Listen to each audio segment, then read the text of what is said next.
Jetzt sind wir gerade mit dem Rudolf unterwegs, mit dem Monde im Wald und suchen das Heierle-Kreuz. Das suchen wir schon seit Jahren und haben es ewig gefunden. Jetzt Rudolf, wieso heißt das Heierle-Kreuz Heierle-Kreuz?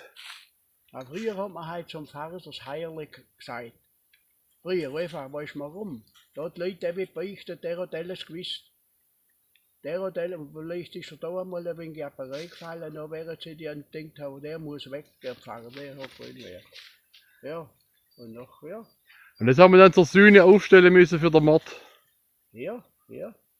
Das ist vorher gelegen, so schräg abgebaut da, einfach.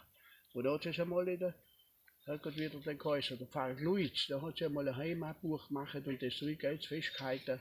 Und dann haben wir das dort einmal gekriegt, da so her. Ja. Ja, aber du hast es aber auch noch gefunden, mit der Ilona zusammen, da ist es so gelegen, vor zig Jahrzehnten. Also zufällig. Und jetzt steht es wieder, irgendjemand hat es dann mittlerweile aufgestellt. Also vor 50, 60 Jahren bin ich mit der Ilona da ran, von Russland. Und noch sind da im Wald, das war nur ein kleiner Wald, 3 Ameisen gesehen, Grause. War so 1 Meter hoch und die haben wir gesehen. Und dann kommt einer von Fehringen, der Indris, und der sagt, der hat aus Keiertner, sagt er, hey Rudolf, jetzt guck mal, komm, der schon mal mit nach der Zeugtreppe. Dann haben wir das Kreuz gefunden, das ist schon schräg da gelegen. Ja, ja.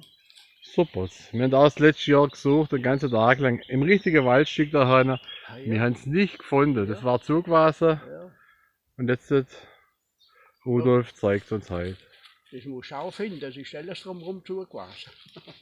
Dann müssen wir uns den Thomas Fink fragen von Fehringen Stadt, Ja, ja. was der noch ein Wissenswertes für dieses Ja, Heierle, ja. über das Heierleskreuz Ja. weiß. Ja, ja. Super!